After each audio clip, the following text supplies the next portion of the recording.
Hello વિદ્યાર્થી મિત્રો, કેમ છો બધા? મારી યુટ્યુબ ચેનલમાં આપ સૌનું હાર્દિક સ્વાગત છે. તો આજે આપણે વાત કરીએ કે વિદ્યા સહાયકની ભરતી શા માટે રોકાઈ ગઈ છે. તો એના બે ક્વેશ્ચનના આન્સર છે કે કોર્ટ કેસના કારણે રોકાઈ ગઈ છે કે ભરતી બોર્ડે કંઈ બીજું જ વિચાર્યું છે. તો એના વિશે આપણે વાત કરીએ આજે કે વિદ્યા સહાયકની ભરતી. પહેલી વાત તો એ કે કોર્ટ કેસના કારણે રોકાયેલી નથી. તો એ હું કઈ રીતે કહી શકું કે કોર્ટ કેસના કારણે નથી રોકાયેલી વિદ્યા સહાયકની ભરતી. તો કોર્ટમાં જે લોકો કોર્ટ કેસમાં જોડાયેલા છે તેમણે ઓફલાઈન ફોર્મ ભરેલા છે. તે આપણને ખબર જ છે સર્વને કે એ લોકો પાસે ઓફલાઈન ફોર્મ ભરાવેલા છે.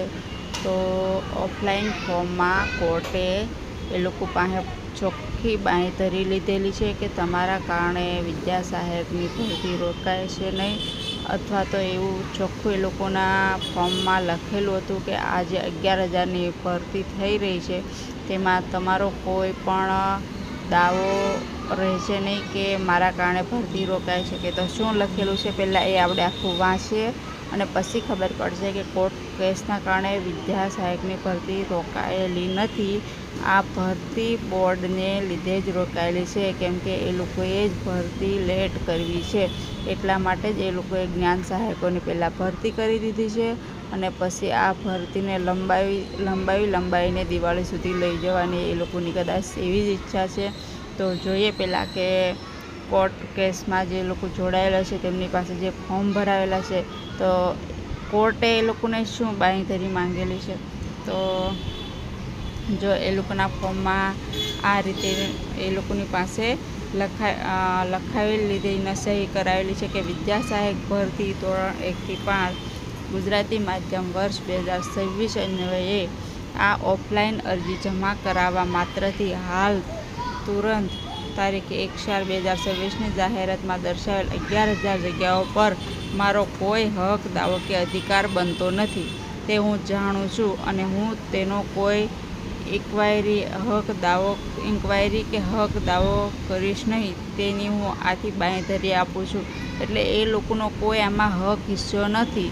જો એ લોકો હક દાવો કરી શકે તો ભરતી અટકાઈ જાય, પણ એ લોકો પાસે આવી બાંયધરી માંગી જ લીધી છે કોર્ટે કે આમાં એ લોકોનો કોઈ હક દાવો રહેતો નથી, કોઈ અધિકાર બનતો નથી. બીજું, જો મારા ગુણ સરકાર દ્વારા નક્કી કરેલા કટ ઓફ કરતાં વધુ આવે તો પણ હાલ તુરંત નોકરી માટે હું કોઈ હક દાવો કરીશ નહીં અને આ કેસના નામ અદાલતના આખરી ચુકાદા નિર્ણય સુધી હું રાહ જોઈશ. તેની હું આથી બાંયધરી આપું છું. એટલે કે જો કોર્ટ કદાચ માર્ક સુધારી અને ઉમેરી આપે, ગ્રેસિંગ માર્ક કરતાં આ લોકોને ગ્રેસિંગ માર્ક મળી જાય અને જો પાસ થઈ જાય તો કટ ઓફ કરતાં વધુ આવે તો પણ હાલ એટલે કે અત્યારે જે 11,000ની ભરતી છે એ નોકરી માટે એમનો જે કોર્ટ કેસમાં જોડાયેલા છે એમનો કોઈ હક દાવો નથી. એટલે એમના લીધે ભરતી એનો મતલબ એમ થયો કે એમના લીધે ભરતી અટકાઈ નહીં શકે.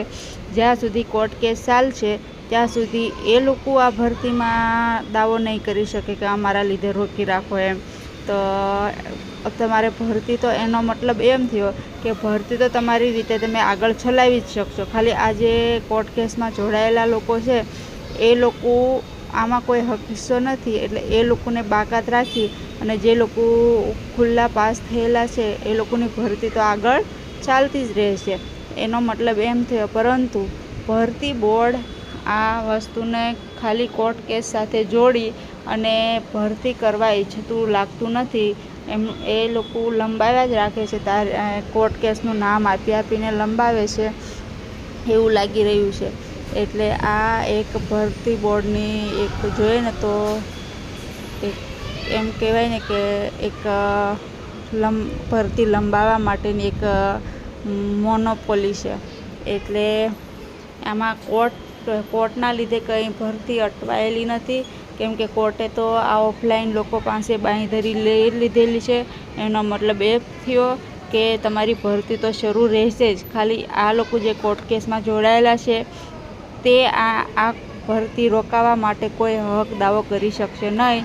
અને પોતાની જગ્યા બાકાત રાખવા માટે પણ એ લોકો અધિકાર જમાવી શકશે નહીં, એનો મતલબ એમ થયો.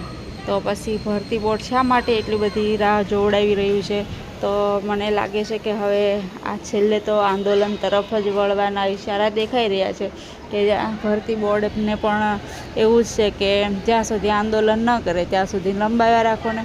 એમ આંદોલન કરે તો એ લોકોની કાંક આંખ ખુલ્લે છે અને થોડું ઘણું વળી PML બહાર પાડી દેશે અને ફરીવાર પાછું આંદોલન કરશે ત્યારે પાછું FML બહાર પાડશે. એવું બધું થશે એવું લાગે છે. ને આમ કરતાં કરતાં આવતું વરસ આવી જશે. નવા સત્રની સાથે કદાચ આપણે બધા નોકરીએ લાગશું એવું જણાઈ રહ્યું છે. તો એટલી માહિતી મળી એ તમારા સાથે શેર કરી છે. હવે આગળ જે થશે, જે પણ ભરતી બોર્ડ શું પગલાં લે છે, જોઈએ કે હવે કરે છે કે ભરતી કેટલું તાત્કાલિક કરે છે કે પછી શાંતિથી ધીમે ધીમે કરે છે. તે આપણે પણ જોઈએ કે પછી આ લોકો હવે આંદોલન કરવાનું નક્કી કરે છે.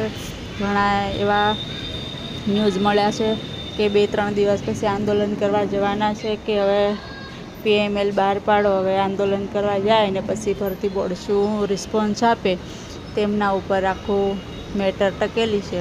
તો આંદોલન કરશે પછી જોઈશું કે ભરતી બોર્ડ શું રિસ્પોન્સ આપે છે. ત્યાં સુધી આપણે રાહ જોઈએ. બીજું તો શું કરી શકીએ આમાં? હવે આંદોલન સિવાય કોઈ ઉપાય જ નથી એવું લાગી રહ્યું છે. અને છેલ્લે પછી કોર્ટ મેટરની તો રાહ જોઈએ જ છીએ. તો જો મારો વિડીયો સારો લાગ્યો હોય તો ચેનલ સબસ્ક્રાઈબ કરો અને વિડીયોને શેર કરો, લાઈક કરો. જય હિન્દ, જય ભારત, ધન્યવાદ.